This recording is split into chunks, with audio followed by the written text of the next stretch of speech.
नमस्कार. आज आपण इंडियन जिओग्राफी त्यामध्ये असणारं जे काही फिजिकल स्ट्रक्चर आहे, भारताचं जे काही प्राकृतिक रचना आहे त्याच्यामधले आपण प्राकृतिक विभाग पाहतो आहे. या प्राकृतिक विभागामध्ये जो पहिला प्राकृतिक विभाग आहे उत्तरेकडील हिमालय पर्वत, तर त्याच्या संदर्भात आपण माहिती पाहतो आहे. याच्या अगोदरच्या व्हिडिओमध्ये हिमालय पर्वताची निर्मिती कशी झाली आणि त्याचबरोबर हिमालय पर्वताची रचना कशी आहे याच्या संदर्भात आपण माहिती पाहिली. त्याच्यानंतर आजच्या या व्हिडिओमध्ये, आजच्या या लेक्चरमध्ये आपण हिमालय पर्वताचे विभाग पाहणार आहोत, प्रादेशिक विभाग, आणि त्याचबरोबर हिमालय पर्वताचं इम्पॉर्टन्स काय आहे किंवा महत्त्व काय आहे, तर या संदर्भात आपण माहिती पाहणार आहोत. आता हिमालय पर्वताचे, जसं की तुम्हाला याच्या अगोदरच्या व्हिडिओमध्ये सांगितलेलं होतं, उत्तरेकडून दक्षिणेकडे येताना हिमालय पर्वताच्या ज्या काही 3 समांतर रांगा आहेत ज्या पश्चिम पूर्व दिशेमध्ये पसरलेल्या आहेत, तर त्याच्यामध्ये आपण प्रामुख्याने त्या पर्वतरांगांना अनुसरून 3 प्रकार आपण हिमालय पर्वताचे पाहिले होते किंवा 3 विभाग आपण या हिमालय पर्वताचे पाहिले होते. त्यामध्ये उत्तरेकडून दक्षिणेकडे येताना बृहद्द हिमालय, मध्य हिमालय आणि शिवालिक टेकड्या, तर याच्या संदर्भातची माहिती आपण याच्या अगोदरच्या व्हिडिओमध्ये पाहिलेली आहे. त्याच्यानंतर पश्चिमेकडून पूर्वेकडे जाताना हिमालय पर्वताचे काही प्रादेशिक प्रकार पाडलेले आहेत, कारण हिमालय पर्वत जो काही विस्तारलेला आहे तो भारत, त्याच्यानंतर नेपाळ असेल किंवा मग ईशान्य भारत असेल, तर या प्रदेशामध्ये हा हिमालय पर्वत विस्तारलेला आहे. आणि त्याच्यामुळे ज्या प्रदेशामध्ये हिमालय पर्वताचं लोकेशन येतं त्या प्रदेशामध्ये किंवा त्या प्रदेशाच्या नावाने तो विभाग ओळखला जातो. तर त्यालाच अनुसरून या ठिकाणी काही तुम्हाला हिमालय पर्वताचे प्रादेशिक विभाग दिलेले आहेत. त्याच्यामध्ये जे काही प्रादेशिक विभाग दिलेले आहेत ते विशिष्ट नद्यांनी त्या ठिकाणी मर्यादित आहेत किंवा एका प्रादेशिक विभागाचं लोकेशन 2 नद्यांच्या दरम्यान आहे, त्या संदर्भाची माहिती तुम्हाला या स्लाईडवरती दिलेली आहे. जसं आता एकूण या ठिकाणी 5 हिमालय पर्वताचे प्रादेशिक विभाग तुम्हाला सांगितलेले आहेत.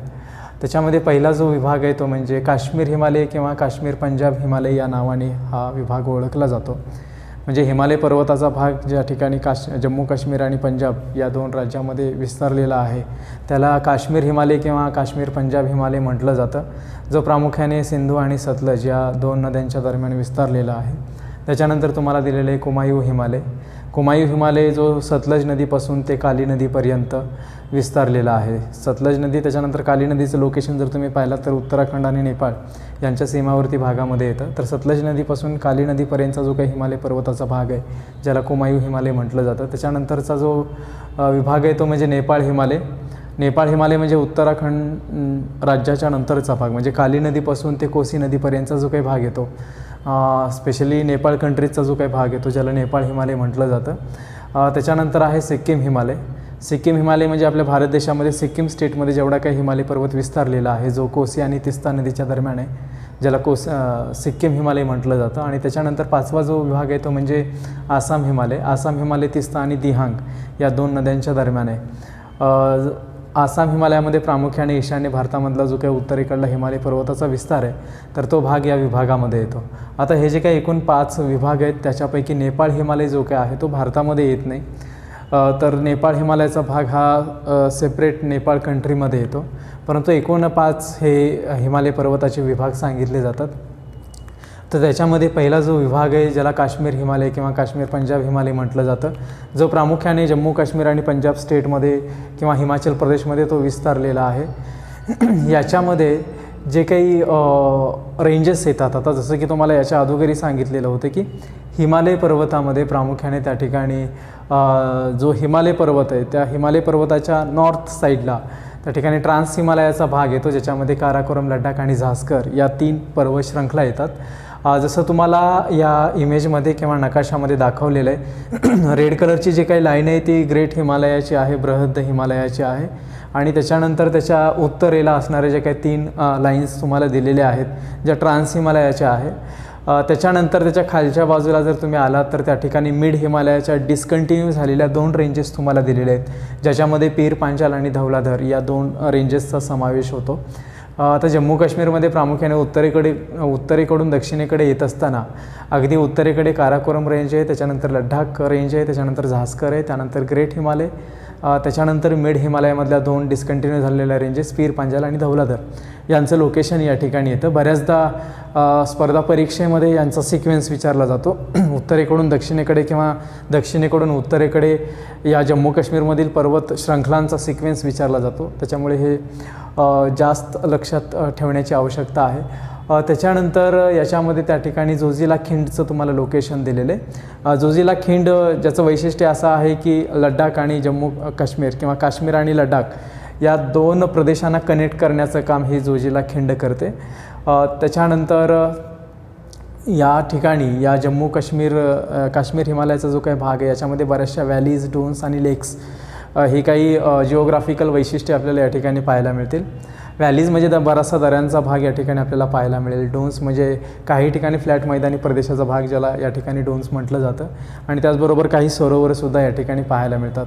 व्हॅली याच्यासाठी किंवा दऱ्याखोऱ्यांचा भाग याच्यासाठी की कारण पर्वतीय भाग आहे, त्याच्यामुळे दऱ्याखोऱ्यांचा भाग असणं स्वाभाविक आहे. डोन्स म्हणजे याच पर्वतीय भागामध्ये एखाद्या नदीनं गाळाचं डिपॉझिशन केलेलं असतं, ज्या ठिकाणी फ्लॅट भाग आहे ज्याला डोन्स म्हटलं जातं. स्पेशली मिड हिमालयामध्ये त्या ठिकाणी जे काही नद्या डिपॉझिशन करतात, ज्या ठिकाणी अशा सुपीक गाळाचा काही प्रदेश या हिमालय पर्वतामध्ये आढळून येतो ज्याला डोन्स म्हटलं जातं. जसे की याच्यावरूनच काही शहरांची नावंसुद्धा त्याला देण्यात आलेली आहे त्या प्रदेशानुसार, जसं की उदाहरणार्थ डेहराडून सांगितलं जातं. त्याच्यानंतर बरीचशी सरोवर, आता या ठिकाणी हिमालय पर्वतामध्ये सरोवरांची जी काही निर्मिती आहे म्हणजे थोडक्यात काही हिमनद्यांनी इरोजन करून किंवा क्षरण करून त्या ठिकाणी काही सरोवर निर्माण झालेली आहेत किंवा मग हिमालय पर्वताची निर्मितीच होत असताना हा फोल्ड माउंटेन आहे, घडीचा पर्वत आहे, त्याच्यामुळे घडीच्या पर्वतामध्ये काही विशिष्ट ठिकाणी खोलगट भाग तयार झालेला असतो, त्या ठिकाणी पाणी जमा व्हायला लागतं आणि तिथं सरोवरे निर्माण होतात. तर व्हॅलीज, डोन्स किंवा हे जे काही सरोवर आहेत तर त्यांची लोकेशन या ठिकाणी तुम्हाला दिलेली आहे, ही वैशिष्ट्ये सांगितली जातात. त्याच्यानंतर या ठिकाणी आणखीन जम्मू काश्मीरचा नकाशा तुम्हाला दिलेला आहे. या जम्मू काश्मीरच्या नकाशामध्ये तुम्हाला आणखीन इथं स्पष्टपणे पाहायला मिळेल की अगदी उत्तरेकडे 3 रेंजेस तुम्हाला दिलेले आहेत. त्याच्यामध्ये काराकोरम रेंज अगदी उत्तरेकडे आहे, त्याच्यानंतर साऊथ साईडला आलात तर लडाख रेंज आहे, त्याच्यानंतर साऊथ साईडला आलात तर झास्कर रेंज आहे, ज्याला कंबाईनली या 3 रेंजेसला ट्रान्स हिमालय म्हटलं जातं. आणि त्याच्यानंतर जे काही सर्कलमध्ये तुम्हाला या 2 रेंजेस दाखवलेल्या आहेत त्याच्यामध्ये जी काय वरली रेंज दाखवलेली आहे ज्याला ग्रेट हिमालय म्हटलं जातं किंवा बृहद हिमालय म्हटलं जातं, आणि खाल्ल्या सर्कलमधल्या ज्या काही 2 रेंजेस दाखवलेल्या ज्या मिड हिमालयाच्या आहेत ज्याला पीर पांजाल आणि धौलाधर या 2 रेंजेसचं लोकेशन तुम्हाला दिलेलं आहे. त्याच्यानंतर म्हणजे आता हा जो काही भाग आपण पाहिला तो काश्मीर हिमालयाचा होता. त्याच्यानंतर काश्मीर हिमालयानंतर म्हणजे सिंधू सतलजमध्ये काश्मीर हिमालयाचं किंवा काश्मीर पंजाब हिमालयाचं लोकेशन आहे. सतलजच्या नंतर काली नदीपर्यंतचा जो काही भाग आहे तो कुमायूं हिमालय म्हणून ओळखला जातो. आता या ठिकाणी नकाशामध्ये तुम्हाला कुमायूं हिमालयाचं लोकेशन दिलेलं आहे. याच्यामध्ये प्रामुख्याने उत्तराखंड या स्टेटचा किंवा उत्तराखंड या राज्याचा भाग येतो. याच्यामध्ये जर तुम्ही याचं जिओग्राफिकल लोकेशन जर पाहिला तर त्या ठिकाणी पश्चिमेस जो काय आहे म्हणजे कुमायूं हिमालयाच्या पश्चिमेस गढवाल हिमालयाज. आता हे जे काही गढवाल हिमालयाज तुम्हाला दिलेले ते म्हणजे मिड हिमालयाच्या डिस्कंटिन्यू झालेल्या रेंजेस आहेत. कुमायूं हिमालयाच्या पश्चिमेला गढवाल रेंज आहे आणि त्याच्या पूर्वेला कुमायूं रेंज आहे. आता हे गढवाल आणि कुमायूं या मिड हिमालयामधल्या डिस्कंटिन्यू झालेल्या रेंजेस आहेत. तर यांच्या दरम्यान हा कुमायूं हिमालय विस्तारलेला आहे. याच्यामधले काही हायेस्ट पीकची लोकेशन तुम्हाला दिलेले आहेत किंवा सर्वात उंच शिखरं या प्रदेशामध्ये कोणकोणती येतात, ज्याच्यामध्ये नंदादेवी असेल किंवा कामेत असेल, बद्रीनाथ, केदारनाथ, गंगोत्री हे काही उंच शिखरं या विभागामध्ये येतात. परीक्षेमध्ये बऱ्याचदा जोड्या लावामध्ये हा प्रश्न विचारला जातो की कोणतं शिखर कोणत्या विभागामध्ये येतं. त्याच्यामुळे हे लक्षात ठेवावं लागेल की नंदादेवी, कामेत, बद्रीनाथ, केदारनाथ, गंगोत्री ही जी काही उंच शिखरं आहेत ती कुमायूं हिमालयाचा भाग आहेत. त्याच्यानंतर गंगा व यमुना नदीची जी काही उगमस्थानं आहेत ती याच हिमालयामध्ये येतात, कुमायूं हिमालयामध्ये येतात. गंगा नदीचं जे काही उगमस्थान सांगितलं जातं ते गंगोत्री आणि यमुना नदीचं जे काही उगमस्थान सांगितलं ते यमुनोत्री. तर हे दोन्ही जे काही शिखरं आहेत या दोन्ही शिखरांचं किंवा या दोन्ही नद्यांचं उगमस्थान या कुमायूं हिमालयामध्येच आपल्याला पाहायला मिळेल. त्याच्यानंतर या ठिकाणी नैनिताल व भीमताल सारखी सरोवरंसुद्धा या विभागामध्ये आपल्याला पाहायला मिळतील. त्याच्यानंतर कोमाई हिमालयाच्या आणखीन जर तुम्ही पूर्वेकडे गेलात, म्हणजे काली नदीच्या पूर्वेकडे गेलात, तर त्या ठिकाणी या हिमालय पर्वतामध्ये भारताचा भाग त्या ठिकाणी संपतो आणि तिथं नेपाळ देशाचा भाग सुरुवात होतो. त्या ठिकाणी जो काही हिमालय पर्वत विस्तारलेला आहे, पूर्णतः नेपाळ देशामध्ये जो काही हिमालय पर्वत विस्तारलेला आहे, ज्याला नेपाळ हिमालय म्हटलं जातं. आता या ठिकाणी हिमालय पर्वतातील सर्वाधिक उंच प्रदेश म्हणून हा विभाग ओळखला जातो.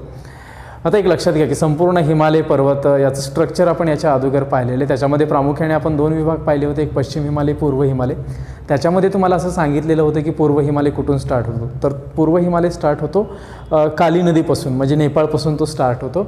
आणि पश्चिम हिमालय आणि पूर्व हिमालय यांची तुलना करत असताना तुम्हाला असं सांगितलेलं होतं की पश्चिम हिमालयाची उंची पूर्व हिमालयाच्या तुलनेत कमी आहे. जेवढी काही सर्वात उंच शिखरं आहेत जगामधली ती तुम्हाला पूर्व हिमालयामध्येच पाहायला मिळतात. तर त्यालाच अनुसरून नेपाळ हिमालय जो काय आहे तो हिमालय पर्वतामधला सर्वात उंच भाग आहे. म्हणजे काय, तर हिमालय पर्वतामधली सर्वात उंच शिखरांची लोकेशन जर तुम्ही पाहिलात तर ही सगळी उंच शिखरं तुम्हाला अगदी जवळजवळ नेपाळ देशामध्ये पाहायला मिळतील. आणि त्याच्यामुळे हिमालय पर्वताचा सर्वाधिक उंचीचा जो काही भाग आहे तो नेपाळ हिमालयामध्ये आपल्याला पाहायला मिळतो. आता या ठिकाणी जे काही हिमालय पर्वताच्या 3 समांतर रेंजेस आहेत, प्रामुख्याने नेपाळमध्ये 2च समांतर रेंजेस आपल्याला पाहायला मिळतील. त्याच्यामध्ये बृहद्द हिमालय, अगदी उत्तरेकडे असणारा जो काही ग्रेट हिमालयाचा भाग आहे तो ग्रेट हिमालय. आता या ग्रेट हिमालयामध्ये सर्वात उंच शिखरं तुम्हाला दिलेले आहेत. त्याच्यामध्ये अन्नपूर्णा असेल, त्याचबरोबर मनसालू असेल, माउंट एव्हरेस्ट आहे, मकालू आहे, धौलागिरी आहे. तर ही जी काही जगामधली सर्वात उंच शिखरं आहेत तर यांची लोकेशन हिमालय पर्वतामध्ये या ठिकाणी ग्रेट हिमालयामध्ये येतात. जसं की तुम्हाला या नकाशामध्ये दाखवलेलं आहे, वरची जी काही पट्टी दाखवलेली ती ग्रेट हिमालयाची दाखवलेली आहे आणि त्याच्यामध्ये सर्वात उंच शिखरांचं लोकेशन तुम्हाला या ठिकाणी दाखवलेलं आहे. त्याच्यानंतर या ठिकाणी काठमांडू दरी जी फेमस आहे, प्रसिद्ध आहे.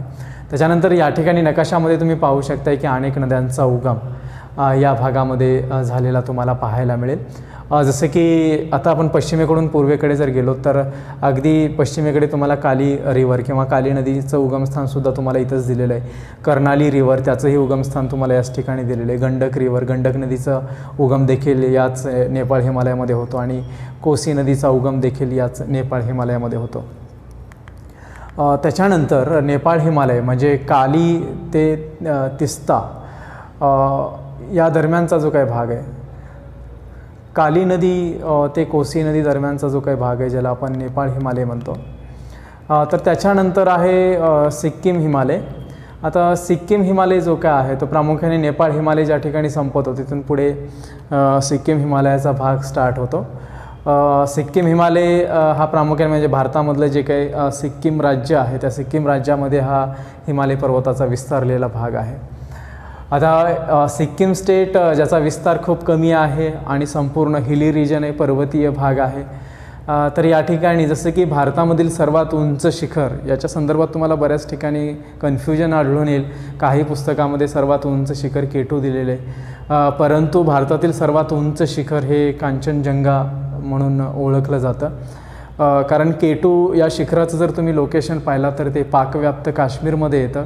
तर प्रॉपर भारतमध्ये असणारं जे काही उंच शिखर आहे तर ते कांचनजंगा, ज्याचंही लोकेशन म्हणजे नेपाळ आणि सिक्कीम यांच्या बॉर्डरवरती या कांचनजंगाचं लोकेशन येतं. तर कांचनजंगा हे भारतातील सर्वात उंच शिखर मानलं जातं ज्याचं लोकेशन या सिक्कीम हिमालयामध्ये आहे. तिस्ता नदीचा जो काही उगम आहे तर तो हा कांचनजंगा या शिखराजवळ होतो. त्याच्यानंतर सिक्कीम हिमालयामध्ये जेलपला पास किंवा जेलपला जी काही खिंड आहे तर ते ट्राय जंक्शन म्हणून ओळखली जाते. ट्राय जंक्शन म्हणजे काय, तर थोडक्यात 3 देशाच्या दरम्यान या खिंडीचं लोकेशन येतं. त्याच्यामध्ये इंडिया, चायना आणि भूतान या 3 देशाच्या दरम्यान या जेलपला पास किंवा जेलपला खिंडीचं लोकेशन येतं. जसं की तुम्ही नकाशामध्ये पाहू शकता की या सिक्कीम स्टेटच्या अगदी आग्नेयेकडे 2 लाईन्स तुम्हाला दाखवलेल्या आहेत ज्या जेलपला पासच्या आहेत, जेलपला खिंडीच्या आहेत, ज्या 3 देशांच्या दरम्यान त्या ठिकाणी या खिंडीचं लोकेशन येतं. त्याच्यामुळे जेलपला ट्राय जंक्शन म्हणून हा भाग ओळखला जातो. त्याच्यानंतर सिक्कीम हिमालयाच्या पूर्वेकडे गेला तर आसाम हिमालयाचा भाग लागतो. अगदी अरुंद भाग आहे. जसं तुम्हाला याच्या अगोदरही सांगितलं की हिमालय पर्वत पश्चिमेकडून पूर्वेकडे जाताना अगदी नॅरो होत जातो. तिन्ही ज्या काही हिमालय पर्वताच्या रेंजेस आहेत त्या एकाच लाईनिंगमध्ये तुम्हाला पाहायला मिळतील, त्या एकत्रित होत जातात. पूर्वेकडे गेल्यानंतर आसाम हिमालयाचा भाग लागतो जो अगदी अरुंद हिमालयाचा भाग आहे. या ठिकाणी सुद्धा म्हणजे ग्रेट हिमालयाच्या नंतर खाली मिड हिमालयामध्ये सुद्धा काही डिस्कंटिन्यू झालेल्या रेंजेस तुम्हाला पाहायला मिळतील, ज्याच्यामध्ये आता पश्चिमेकडून पूर्वेकडे जाताना म्हणजे ईशान्य भारतामध्ये सुरुवातीला तुम्हाला या ठिकाणी मिड हिमालयामधली डाफला रेंज दिलेली आहे. डाफलाच्या नंतर पुन्हा आणखीन तुम्ही थोडंसं पूर्वेकडे गेलात किंवा ईशान्येकडे गेलात तर मिरी रेंज लागते, त्याच्यानंतर अबोर रेंज आहे आणि त्याच्यानंतर मिश्मी रेंज आहे. तर हे डाफला, मिरी, अबोर आणि मिश्मी या मिड हिमालयाच्या डिस्कंटिन्यू झालेल्या रेंजेस आहेत. त्याच्यानंतर या ठिकाणी असणारी जी काही उंच शिखरं आहेत, जसं की नामचा बरवा हे हिमालय पर्वताचं एक लास्ट पॉईंट सांगितला जातो. नामचा बरवा आणि कुलाकांगरी ही या ठिकाणी असणारी उंच शिखरं आहेत. त्याच्यानंतर खाली आणखीन एक तुम्हाला वैशिष्ट्य दिलेलं आहे आसाम हिमालयाचं, ते म्हणजे बेंगाल दुआर्स. आता बेंगाल दुआर्स म्हणजे काय एक लक्षात घ्या की हिमालय पर्वत ज्या ठिकाणी संपतो म्हणजे हिमालय पर्वताचा पायथा जिथं आहे त्याच्या दक्षिणेला जर तुम्ही आलात तर प्रामुख्याने बांगलादेशाचा भाग लागतो आणि या बांगलादेशच्या उत्तरेकडे असणारा जो काही संपूर्ण भाग आहे ते थोडक्यात नद्यांनी डिपॉझिट केलेला भाग आहे, एकदम प्लेन भाग आहे. आणि त्याच्या नॉर्थ साईडला जर तुम्ही गेलात तर अगदी हिली रिजन तुम्हाला तिथं लागतं. म्हणजे ज्या ठिकाणी या हिली रिजनवरती किंवा पर्वतीय भागावरती चहाचे मळे तुम्हाला खूप मोठ्या प्रमाणावर पाहायला मिळतील. तर ही जी काही बॉर्डर आहे किंवा तिथून एंट्री केल्यानंतर तुम्ही हिली रिजनमध्ये जाता किंवा तिथून दक्षिणेला आल्यानंतर तुम्ही प्लेन भागामध्ये येता तर या बॉर्डरला या ठिकाणाला बेंगाल दुआर्स म्हटलं जातं. त्याच्यानंतर याच ठिकाणी म्हणजे आसाम हिमालयामध्ये सुद्धा तुम्हाला दिफू पासचं लोकेशन दिलेलं आहे. म्हणजे या ठिकाणी तुम्ही नकाशामध्ये पाहू शकता की अरुणाचल प्रदेशचा अगदी पूर्वेकडला जो काही भाग आहे किंवा अगदी या ठिकाणी तुम्हाला पूर्वेकडे 2 लाईन्स दाखवलेल्या आहेत. त्या 2 लाईन्स म्हणजे दिफू पासच्या आहेत, ज्याला दिफू खिंड म्हटलं जातं. हे सुद्धा ट्राय जंक्शनचं लोकेशन आहे. ट्राय जंक्शन म्हणजे ज्या ठिकाणी 3 देशामध्ये हा खिंडीचा भाग आहे. चायना, इंडिया आणि म्यानमार या 3 देशांच्या दरम्यान ह्या खिंडीचं लोकेशन येतं. खिंडीचं किंवा पासचं वैशिष्ट्य म्हणजे की तिथूनच आपण फक्त ट्रान्सपोर्टेशन करू शकतो किंवा त्या खिंडीमधूनच आपण वाहतूक करू शकतो, कारण इतर भागामधून वाहतूक करू शकत नाही, सगळीकडेच पर्वतीय भाग आहे. खिंड म्हणजे काय किंवा त्याचं स्वरूप कसं असतं तर 2 टेकड्यांमधला किंवा 2 डोंगरांमधला अरुंद भाग जिथून त्या ठिकाणी आपण वाहतूक करू शकतो, ज्याला खिंड म्हटलं जातं. तर हा दिपू पास त्या ट्राय जंक्शन म्हणून ओळखला जातो. 3 देशांच्या दरम्यान त्याचं लोकेशन आहे. तर हे झाले हिमालय पर्वताचे 5 प्रादेशिक विभाग.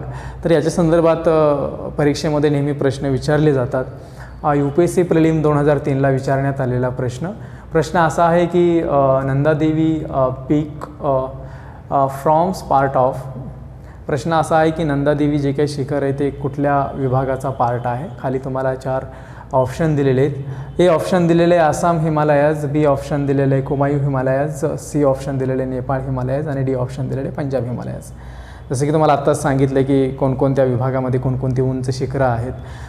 नंदादेवीचं जे काही लोकेशन आहे तर ते स्वाभाविक आहे की आत्ताच आपण पाहिलं कुमायूं हिमालयामध्ये त्याचं लोकेशन आहे, त्याच्यामुळे याचं जे उत्तर राहील ते बी ऑप्शन राहील. नंदादेवी ज्याचं लोकेशन उत्तराखंड स्टेटमध्ये येतं. त्याच्यानंतर हिमालय पर्वताची जी काही वैशिष्ट्ये आहेत त्याच्या संदर्भात काही आपण भौगोलिक वैशिष्ट्ये पाहणार आहोत. हिमालय पर्वताचं एक वैशिष्ट्य असं की या हिमालय पर्वतामध्ये बऱ्याच ठिकाणी डून्सचे प्रदेश पाहायला मिळतात. आता डून्स म्हणजे काय, जसं तुम्हाला याच्या अगोदर सांगितलं की थोडक्यात हिमालय पर्वतामधला एक गाळाचा भाग ज्या ठिकाणी थोडासा फ्लॅट भाग आपल्याला पाहायला मिळतो. आता इथं डोन्स त्याची निर्मिती कशी होते त्याच्या संदर्भातची माहिती तुम्हाला या स्लाईडवरती दिलेली आहे. जेव्हा नदीच्या प्रवाह मार्गात एखाद्या पर्वताची निर्मिती होते तेव्हा नदीचा प्रवाह अडविला जातो, त्यामुळे त्या ठिकाणी सरोवराची निर्मिती होते. आता एक लक्षात घ्या की डोन्सची निर्मिती होत असताना या ठिकाणी तुम्हाला असं दिलेलं आहे की एखादा नदीचा नैसर्गिक प्रवाह असेल. जसं तुम्हाला याच्या अगोदर सांगितले की हिमालय पर्वतामध्ये सगळीकडेच पूर्ववर्ती नदी प्रणाली आपल्याला पाहायला मिळते. पूर्ववर्ती नदी प्रणाली म्हणजे हिमालय पर्वत निर्माण होण्याच्या अगोदर या ठिकाणी काही नद्यांचं अस्तित्व होतं आणि मग या नद्यांच्या मार्गामध्येच उंचवटा निर्माण होऊ लागला. आता जसं की तुम्हाला या इमेजमध्ये दाखवलेलं आहे की नदीचा मार्ग तुम्हाला दाखवलेला आहे आणि त्या नदीच्या मार्गामध्ये त्या ठिकाणी मध्येच एखादा उंचवटा तयार झालेला आहे, म्हणजे एक पर्वत निर्माण होताना तुम्हाला या इमेजमध्ये दाखवलेलं आहे. आता स्वाभाविक आहे की नदी जर वाहत असेल आणि त्याच्या मार्गामध्ये जर अचानक उंचवटा निर्माण झाला तर त्या ठिकाणी त्याच्या अलीकडल्या भागामध्ये पाणी जमा व्हायला लागेल. म्हणजे आपण जर एखाद्या ठिकाणी पाण्याचा प्रवाह थांबविला तर त्या ठिकाणी पाण्याचा जो भाग आहे किंवा पाणी त्या ठिकाणी जमा व्हायला लागतं. तर तशाच पद्धतीने हिमालय पर्वतामध्ये सुद्धा जिथं नद्यांच्या प्रवाह मार्गामध्ये उंचवटा तयार झाला तर त्या नद्यांनी त्या उंचवट्याच्या अलीकडल्या भागामध्ये सरोवराची निर्मिती करायला सुरुवात केली. आता एक लक्षात घ्या की ज्यावेळेस सरोवराची निर्मिती झाली त्याच्या पुढे उंचवटा निर्माण झाला आणि सतत येणारं वाहतं पाणी तर येणारे जे काही वाहतं पाणी आहे, आता त्याच्यानंतरची प्रोसेस तुम्हाला या ठिकाणी दिलेली आहे. नदी ज्यावेळेस पर्वतामधून मार्ग काढते त्यावेळेस सरोवर कोरडे पडतात. कोरड्या सरोवराला डुन्स असं म्हटलं जातं. आता जसं तुम्हाला सांगितलं की नदीच्या मार्गामध्ये एखादा उंचवटा तयार झाला, उंचवट्याच्या अलीकडल्या भागामध्ये त्या ठिकाणी जलाशयाची निर्मिती झाली, सरोवराची निर्मिती झाली. सरोवराची निर्मिती झाल्यानंतर त्या ठिकाणी आता पाण्याचा प्रवाह मार्ग सातत्यानं चालूच आहे. जसं आपण एखाद्या नदीवरती एखादा बहुउद्देशीय प्रकल्प उभा करतो, धरण बांधतो, परंतु धरण बांधल्यानंतर आपण कायमचं पाणी बंद करत नाही. त्या धरणाचे दरवाजे त्या ऋतूनुसार किंवा पावसानुसार आपण त्या ठिकाणी दरवाजे उघडतो आणि पाणी सोडून देतो. परंतु नैसर्गिकरित्या जर एखाद्या नदीच्या प्रवाहामार्गामध्ये एखादा उंचवटा तयार झाला असेल तर त्या ठिकाणी म्हणजे असं कुठे आर्टिफिशियल पद्धतीने पाणी सोडून देता येणार नाही. तर होतं काय की सातत्यानं पाण्याचं वाढणारं प्रेशर, सतत वाहणारी नदी, ती नदी काय करते की त्या उंचवट्याचं क्षरण करायला लागते. आणि क्षरण करत करत एक वेळ अशी येते की ते उंचवट्याचा जो काही भाग आहे, नदी त्याच्यातून मार्ग काढून पुढे निघून जाते. आता एक लक्षात घ्या की उंचवट्याच्या मध्ये असणारा जो काय नदीचा प्रवाह आहे तो जर मार्ग काढून पुढे जात असेल तर तिथं जमा झालेलं पाणी, आता तिथं पाणी जमा होणार नाही. ते संपूर्ण जमा झालेलं पाणी कुठे जाईल, ते पुढे निघून जाईल.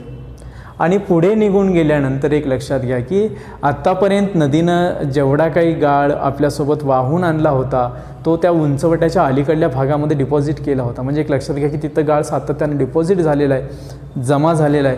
आणि मग त्या ठिकाणी सुपीक गाळाचा भाग एकदम फ्लॅट भाग तयार होतो. आणि मग असा जो काही कोरडा झालेला भाग आहे, आता पाणी संपूर्ण निघून गेलेले नदीच्या क्षरण कार्यामुळे, आणि तिथं संपूर्ण गाळ तशाच पद्धतीनं राहतो, संपूर्ण सरोवर कोरडं होतं. आणि याच प्रदेशाला त्या ठिकाणी स्थानिक भाषेमध्ये डुन्स म्हटलं जातं. याचं लोकेशन सांगितलं जातं शिवालिक आणि मिड हिमालयाच्या दरम्यान यांचं लोकेशन सांगितलं जातं. जसं डेहराडून, मसुरी ही जी काही शहरं आहेत तर ती अशाच प्रदेशावरती वसलेली आहेत. तर त्यांचंही लोकेशन या मिड हिमालय आणि शिवालिकच्या दरम्यान येतं. त्याच्यानंतर हिमालय पर्वतामधलं आणखीन एक भौगोलिक वैशिष्ट्य सांगितलं जातं ते म्हणजे करेवा. आता हे जे काही करेवाज आहेत, हे करेवाज आपल्याला प्रामुख्याने जम्मू काश्मीरमध्ये पाहायला मिळतात. आता एक्झॅक्ट डुन्ससारखाच भाग त्या ठिकाणी जम्मू काश्मीरमध्ये जर आढळत असेल, एकदम सुपीक गाळाचा प्रदेश ज्याला करेवाज म्हटलं जातं. आता याच्या संदर्भात तुम्हाला माहिती अशी दिली की काश्मीर खोऱ्यातील उंचावरील सपाट प्रदेश ज्या ठिकाणी गाळाचं डिपॉझिशन झालेलं आहे, गाळाच्या संचयनापासून निर्मित सूक्ष्म गाळ आणि वाळू या ठिकाणी आपल्याला पाहायला मिळेल. असा जो काही प्रदेश आहे या भागामध्ये ज्याला करेवाज म्हटलं जातं, या प्रदेशाची सुपीकता जास्त असते. स्वाभाविक आहे की नदीने वाहून आणलेला गाळ आहे, त्याच्यामुळे त्याच्यामध्ये सेंद्रिय घटकांचं प्रमाण जास्त असेल, पोषक घटक जास्त असतील.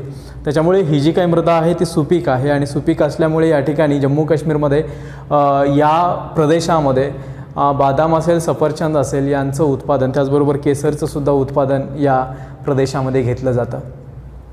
त्याच्यानंतर हिमालय पर्वताचं इम्पॉर्टन्स काय आहे किंवा महत्त्व काय आहे. पहिलं महत्त्व तुम्हाला या ठिकाणी दिलेलं आहे की उत्तरेकडून येणाऱ्या सायबेरियन अतिशीत वाऱ्यांपासून भारताचे संरक्षण होते.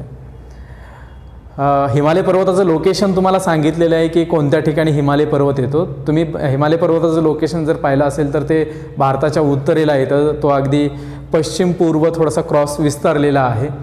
आणि हिमालय पर्वताच्या उत्तरेकडला जर भाग तुम्ही नकाशामध्ये पाहिला तर त्या ठिकाणी तिबेट येतो. तिबेटच्या अगदी नॉर्थकडे गेलात तर मंगोलियाच्या नॉर्थकडे जर तुम्ही गेलात तर सायबेरियाचा भाग येतो. सायबेरिया जो रशियाचा एकदम कॉन्टिनेंटच्या सेंटरचा भाग आहे. आणि सायबेरियाचा जर भाग तुम्ही पाहिला तर त्या ठिकाणी तो येतो शीतकटिबंधामध्ये, ज्या सायबेरियाचं टेम्परेचर खूप कमी असतं. हिवाळ्यामधलं या ठिकाणचं जे काय टेम्परेचर आहे ते -60 डिग्री सेल्सिअस, -70 डिग्री सेल्सिअसपर्यंत जातं. जगामध्ये सर्वाधिक जास्त थंड जे काही ठिकाणे त्याची जी काही नोंद आहे ती याच ठिकाणी होते. तर एक लक्षात घ्या की हा जो काही भाग आहे तर या सायबेरियाकडून काही अतिशीत वारे भारताच्या दिशेने वाहत येतात, म्हणजे दक्षिणेकडे वाहत येतात. परंतु दक्षिणेकडे वाहत येत असताना या वाऱ्यांच्या मार्गामध्ये त्यांना हिमालय पर्वत आडवा येतो. त्याच्यामुळे सायबेरियाकडून येणारे जे काही अतिशीत वारे आहेत ते भारतामध्ये प्रवेश करू शकत नाहीत. आणि त्याच्यामुळे या अतिशीत वाऱ्यापासून भारताचं संरक्षण होतं, ते एक इम्पॉर्टन्स सांगितलं जातं. त्याच्यानंतर दुसरं इम्पॉर्टन्स, हिमालय पर्वत जर नसता तर कदाचित तिबेट प्रदेश नसता. तिबेट प्रदेश जर नसता तर कदाचित पाऊससुद्धा आपल्या इकडं पडला नसता. आणि जर आपल्या इकडं भारतामध्ये पाऊस पडला नसता तर भारत आज एक वाळवंट, आपल्याला संपूर्ण वाळवंट दिसलं असतं. आता हे रिलेशन काय आहे, म्हणजे पाऊस पडायचं आणि तिबेटचं या दोघांचं काय रिलेशन आहे तर ते एक लक्षात घ्या. त्याच्यासाठी तुम्हाला मान्सून वारे का निर्माण होतात, ते कोणत्या दिशेने वाहतात, त्याचं मेकॅनिझम तुम्हाला त्या ठिकाणी लक्षात घ्यावं लागेल. तर थोडक्यात सांगतो की भारतामध्ये जे काही मान्सून वारे वाहतात ते अरबी समुद्र किंवा बंगालच्या उपसागराकडून तिबेटकडे वाहतात. मग आता हे मान्सून वारे जे काही वारे पाऊस घेऊन येतात भारतामध्ये, आता वाऱ्याचा एक गुणधर्म आहे ते जास्त दाबाकडून कमी दाबाकडे वाहतात. आणि मग जास्त दाबाकडून कमी दाबाकडे हे वारे वाहत असताना तिबेटच्या प्रदेशावरती साधारणतः उन्हाळ्यामध्ये किंवा उन्हाळ्याच्या नंतरचा जो काही कालावधी आहे आपल्या इकडे ज्यावेळेस पावसाळा स्टार्ट होतो, तर या जून महिन्यामध्ये किंवा मेच्या एंडिंगला तिबेटच्या प्रदेशावरती लो प्रेशर क्रिएट होतं. आता तिबेट पठार हिमालय पर्वताच्या उत्तरेला आहे आणि जास्त दाब जो काय असतो तो जास्त दाब अरबी समुद्र आणि बंगालचा उपसागर या दोन ठिकाणी आपल्याला जास्त दाब पाहायला मिळतो. आणि स्वाभाविक आहे की वारे मग या समुद्राकडून तिबेटच्या प्रदेशाकडे जायला निघतात. आणि मग तिबेटच्या प्रदेशावरती एवढा कमी दाब का निर्माण होतो ते एक लक्षात घ्या. कारण तिबेटच्या प्रदेशाचं लोकेशन जर तुम्ही पाहिला तर ते उपोष्ण कटिबंधाच्या जवळ आहे. त्याचबरोबर तिबेट प्रदेशाची हाईट ही 4000 मीटर आहे. आणि त्याच्यामुळे उन्हाळ्यामध्ये या ठिकाणी या तिबेटच्या पठारावरचं जे काही टेम्परेचर आहे ते खूप जास्त असतं. त्याच्यामुळे त्या ठिकाणी कमी दाबाचं केंद्र तयार होतं. आता एक लक्षात घ्या की जर हिमालय पर्वत नसता तर, कारण हिमालय पर्वताबरोबरच तिबेट पठाराची निर्मिती झालेली आहे, म्हणजे हिमालय आणि तिबेट हे एकाच प्रोसेसमधून निर्माण झालेले आहेत. मग एक कल्पना करा की हिमालय पर्वत जर नसता तर कदाचित तिबेटचं पठार नसतं, आणि तिबेटचं पठार नसतं तर त्या ठिकाणी आपल्या इकडं पाऊस पडण्यासाठी जे कमी दाबाचं केंद्र आवश्यक आहे ते कमी दाबाचं केंद्र तिथं निर्माण झालं नसतं. आणि कमी दाबाचं केंद्र जर निर्माण झालं नसतं तर कदाचित भारतामध्ये मान्सून वारे वाहिले नसते. आणि भारतामध्ये जर मान्सून वारे वाहिले नसते तर भारतामध्ये पाऊस कसलाही पडला नसता, तर भारताचं आज एक स्वरूप एका वाळवंटामध्ये आपल्याला पाहायला भेटलं असतं. त्याच्यानंतरचं महत्त्व तुम्हाला दिलेलं आहे की हिमालय पर्वतामुळे उपोष्ण कटिबंधीय पश्चिमी जेट स्ट्रीम, ज्याला सब ट्रॉपिकल वेस्टर्ली जेट म्हणतात, यांचं 2 शाखामध्ये विभाजन होतं. आणि त्यामुळे हिमालय पर्वताच्या पायथ्यामध्ये किंवा उत्तर भारतामध्ये हिवाळ्यातसुद्धा पाऊस पडतो. आता एक लक्षात घ्या की भारतामध्ये हिवाळ्यात पाऊस पडणारी प्रामुख्याने 2 ठिकाणं आहेत. एक आंध्र आणि तमिळनाडूचा पूर्वेकडला भाग, आणि दुसरं जे ठिकाण आहे ते म्हणजे उत्तर भारत, स्पेशली हरियाणा असेल किंवा हिमाचल प्रदेश असेल, जम्मू काश्मीर असेल, पंजाबचा भाग असेल किंवा उत्तर प्रदेशचा उत्तरेकडला भाग असेल, उत्तराखंड असेल, या ठिकाणी हिवाळ्यात पाऊस पडतो. तर ही 2 ठिकाणं सांगितली जातात, एक तर दक्षिण भारतामधलं आंध्र आणि तमिळ, आणि उत्तर भारतामधली हे स्टेट. तर या ठिकाणी हिवाळ्यात पाऊस पडण्याचं कारण हे सांगितलं जातं की हिवाळ्यामध्ये पश्चिमी जेट स्ट्रीम प्रभावी असतात. हे पश्चिमी जेट स्ट्रीम येतात मेडिटेरियन सी, भूमध्य समुद्रावरून येतात. आणि भूमध्य समुद्रावरून येत असताना या पश्चिमी जेट स्ट्रीमची हाईट असते जमिनीपासून साधारणतः 6 ते 8 किलोमीटरच्या दरम्यान. आणि मग 6 ते 8 किलोमीटरपर्यंत ज्यावेळेस हे हिमालय पर्वतापर्यंत वारे येतात त्यावेळेस एवढ्या उंचीवरती या वाऱ्यांना अडवणारं एकही पर्वत या आखाती देशामध्ये नाही आहे किंवा या वाऱ्यांच्या मार्गामध्ये नाही आहे. हे वारे ज्यावेळेस हिमालय पर्वतामध्ये येतात त्यावेळेस या वाऱ्यांना अडथळा निर्माण होतो. आणि मग या वाऱ्याच्या 2 ब्रँचेस होतात. एक ब्रँच तिबेटच्या पठाराकडे निघून जाते आणि दुसरी दक्षिणेकडली जी काही ब्रँच आहे ती भारतामध्ये एंट्री करते. आणि या वाऱ्यांमध्ये मेडिटेरियन सीवरून हे वारे येत असल्यामुळे त्यांच्यामध्ये मॉइश्चर असतं आणि त्याच्यामुळे हिवाळ्यामध्ये हे वारे पाऊस देऊन जातात. तर ते एक इम्पॉर्टन्स सांगितलं जातं. या पावसाचा फायदा उत्तर भारतामधल्या शेतीलासुद्धा होतो. त्याच्यानंतरचं इम्पॉर्टन्स आहे बारमाही नद्यांचा स्रोत आणि त्याचबरोबर सुपीक मैदानी प्रदेशाची निर्मिती. हिमालय पर्वताची उंची ॲव्हरेज हाईट तुम्हाला सांगितली 6000 मीटर आहे. याच्या वरच्या भागामध्ये बऱ्याच नद्यांचा उगम झालेला आहे. बहुतांश ज्या काही मोठ्या नद्या आहेत त्या नद्यांची उगमस्थानं जर तुम्ही पाहिलीत तर ती सुरुवातीला हिमनदीच्या स्वरूपामध्ये आहेत. पावसाळ्यामध्ये तर पाऊस पडतो आणि त्याच्यामुळे नद्यांना मोठ्या प्रमाणावर पाणी असतं. ज्यावेळेस हिवाळा आणि उन्हाळा ऋतू येतो किंवा उन्हाळा ऋतू यायला लागतो त्यावेळेस उन्हाळा ऋतूमध्ये या हिमनद्यांचं नद्यामध्ये रूपांतरण होतं. म्हणजे अगदी उंचावरती जिथं नद्यांचा उगम होतो तिथं असणारा जो काही बर्फ आहे तो वितळायला लागतो आणि ते वितळलेलं जे काही पाणी आहे ते नद्यांना पुन्हा आणखी मोठ्या प्रमाणावर प्रोव्हाइड होतं. आणि त्याच्यामुळे 12ही महिने इथल्या नद्यांना किंवा हिमालय पर्वतामध्ये ज्या नद्या उगम पावतात 12ही महिने त्या नद्यांना पाणी असतं. आणि त्याच्यानंतर आणखीन एक इम्पॉर्टन्स तुम्हाला या हिमालय पर्वताचं सांगितले ते म्हणजे सुपीक मैदानी प्रदेशाची निर्मिती या हिमालय पर्वतामुळे झालेली आहे. कारण एक लक्षात घ्या की हिमालय पर्वताची हाईट ही 6000-7000 मीटर आहे आणि तिथून नद्यांचा उगम होतो आणि या नद्या तेवढ्या उंचीवरून खाली वाहत येत आहेत. म्हणजे काय तर अत्यंत वेगाने या नद्या वाहणार आहेत आणि पाण्याचा वेग ज्यावेळेस जास्त असतो त्यावेळेस पाण्याचं खनन कार्य किंवा क्षरण कार्य जास्त असतं. पाण्याचं क्षरण कार्य जेव्हा जास्त असेल त्यावेळेस नदीच्या प्रवाहामध्ये गाळाचं प्रमाण जास्त असेल आणि मग एवढ्या मोठ्या प्रमाणावर आणलेला जो काही गाळ आहे, या नद्या हिमालय पर्वताच्या पायथ्याशी त्यांनी मोठ्या प्रमाणावर गाळाचं संचयन केलेलं आहे.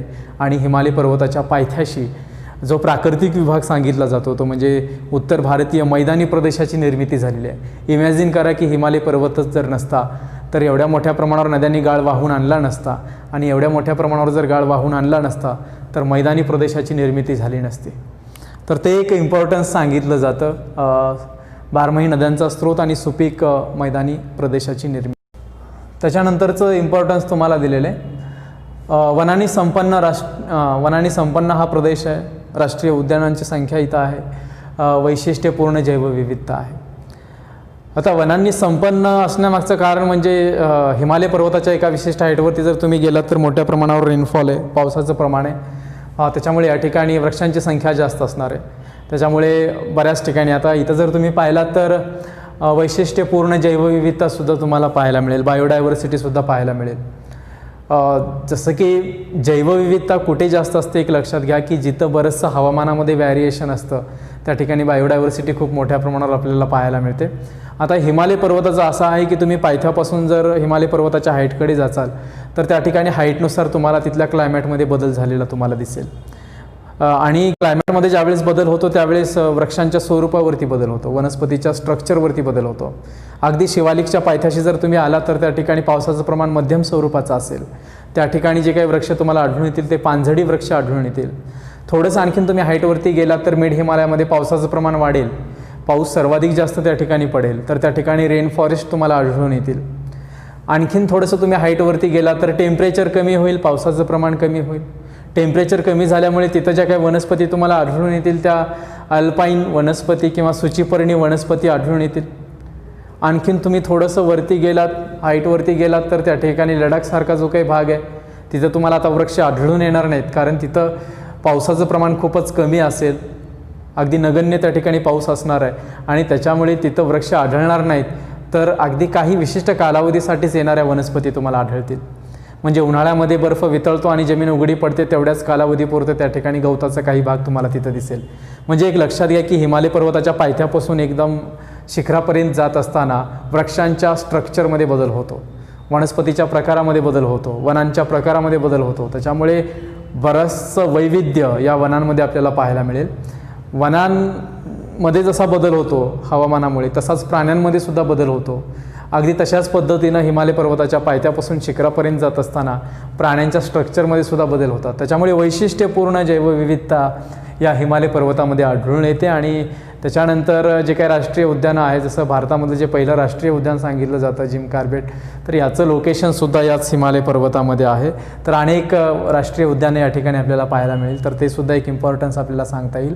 त्याच्यानंतर खनिजे, दगडी कोळसा, प्रामुख्याने अँथ्रासाइट्स प्रकारचा दगडी कोळसा जो कालाकोट या ठिकाणी मिळतो, निकेल, जस्त, तांबे, शसे इत्यादी खनिजेसुद्धा या ठिकाणी मिळतात. भारतामध्ये फक्त एकमेव ठिकाणी अँथ्रासाइट प्रकारचा दगडी कोळसा मिळतो आणि त्याचं लोकेशन या हिमालय पर्वतामध्ये जम्मू काश्मीरमध्ये कालाकोट या ठिकाणी आहे, जिथं फक्त भारतामध्ये एकमेव ठिकाणी अँथ्रासाइट प्रकारचा दगडी कोळसा मिळतो. आणि त्याचबरोबर हिमालय पर्वतामध्ये बाकीचे सुद्धा खनिजं आहेत, परंतु त्या ठिकाणी त्याचं उत्खनन मोठ्या प्रमाणावर केलं जात नाही, कारण हिमालय पर्वत अगदी सेन्सिटिव्ह झोन आहे किंवा अगदी संवेदनशील हा भौगोलिक विभाग आहे. त्याच्यामुळे या ठिकाणी उत्खनन केलं जात नाही. परंतु हिमालय पर्वतामध्ये मोठ्या प्रमाणावर, मुबलक प्रमाणावर त्या ठिकाणी खनिज साधन संपत्ती आहे. त्याच्यानंतर जे काही ट्रान्स हिमालयाच्या संदर्भात तुम्हाला सुरुवातीला सांगितलेलं होतं की ट्रान्स हिमालयामध्ये कोणकोणत्या पर्वताचा समावेश होतो, पर्वतशृंखलेचा समावेश होतो. या ठिकाणी तुम्हाला असं दिलं आहे की काही पर्वतशृंखला बृहद्द हिमालयाच्या उत्तरेस आहेत. त्यातील बहुतेक पर्वतशृंखला या तिबेट प्रदेशामध्ये येतात. त्याच्यामध्ये या 3 पर्वतशृंखला तुम्हाला नकाशामध्ये दिलेल्या आहेत. नंबर 1 काराकोरम, दुसरी जी काही लाईन दिलेली ती लडाखची आहे, तिसरी लाईन झास्करची आणि चौथी कैलासची आहे. अगदी म्हणजे जम्मू काश्मीर सोडून तिबेटमध्ये जर तुम्ही पाहिलात तर कैलास पर्वतशृंखला तुम्हाला दिसेल. या ज्या काही 4 पर्वतशृंखला आहेत त्यांची ॲव्हरेज हाईट सांगितली जाते 3000 मीटर.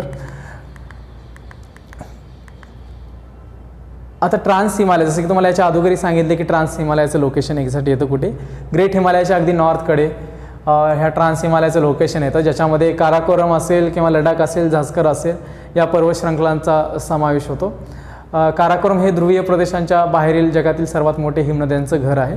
स्वाभाविक आहे की उंची जास्त आहे, उंची जास्त असल्यामुळे टेम्परेचर कमी राहणार आहे. टेम्परेचर कमी असल्यामुळे त्या ठिकाणी सगळीकडेच भाग बर्फाच्छादित तुम्हाला दिसेल. जसं की आपण पृथ्वीवरती पाहतो की सर्वाधिक जास्त बर्फ ध्रुवावरती पाहायला मिळतो आणि ध्रुवाचा जर प्रदेश सोडला तर त्याच्यानंतर जर सर्वाधिक जास्त बर्फ जर कुठे आढळत असेल तर तो काराकोरममध्ये. या ठिकाणी अनेक हिमनद्या वाहत असताना आपल्याला पाहायला मिळतील. त्याच्यामध्ये काही उदाहरणं तुम्हाला दिलेली आहेत. सियाचीन असेल, बाल्टोरो असेल, बियाफो असेल, हिस्पार असेल, या काही मुख्य हिमनद्या या ठिकाणी प्रवाहित होतात. त्याच्यानंतर भारत व तुर्कमेनिस्तान यांच्या दरम्यान असणारा हा जलविभाजक आहे. भारतामध्ये आणि तुर्कमेनिस्तानमध्ये यांच्या बॉर्डरवरती या काराकोरमचं लोकेशन आहे. तर त्याच्यामुळे तुर्कमेनिस्तानमध्ये वाहणाऱ्या नद्या आणि भारतामध्ये वाहणाऱ्या नद्या या दोन नद्यांचा उगम या पर्वतामध्ये होतो. त्याच्यामुळे त्याला जलविभाजक म्हटलेले दोन देशांच्या दरम्यान. त्याच्यानंतर देवसाई पर्वत श्रृंखला एक या ठिकाणी येते, जे लडाख पर्वत श्रृंखलेचा भाग आहे.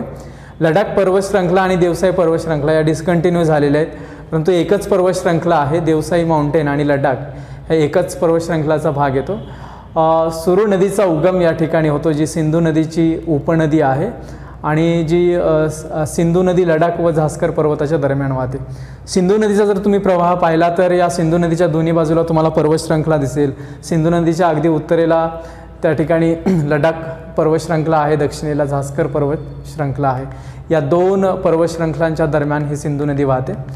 त्याच्यानंतर हिमालय पर्वत सोडून पूर्वांचलचा जो काही भाग येतो किंवा पूर्व हिमालयाच्या नंतर पूर्वांचल ज्याला म्हटलं जातं, त्या पूर्वांचल जो हिमालय पर्वताचा भाग नाही आहे, याच्यामध्ये काही रेंजेस येतात, काही पर्वत श्रृंखला येतात, परंतु याची निर्मितीसुद्धा हिमालय पर्वताबरोबरच झालेली आहे. याच्यामध्ये जे काही पर्वत श्रृंखला येतात त्यामध्ये Patkai Bum, Naga hills, Manipuri hills, Mizo hills, जसं तुम्हाला नकाशामध्ये यांचा सिक्वेन्स दिलेला आहे. अगदी उत्तरेकडे त्या ठिकाणी पतकाई बूम दिलेले, त्याच्यानंतर नागा हिल्स दिलेले आणि त्याच्या साऊथ साईडला तुम्हाला मिझो हिल्सचं लोकेशन दिलेलं आहे.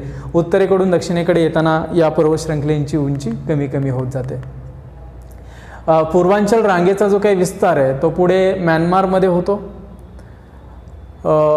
म्यानमारमध्ये या पूर्वांचलच्या ज्या काही पर्वत श्रृंखला गेलेल्या आहेत त्यालाच म्यानमारमध्ये आराकन योमा म्हटलं जातं.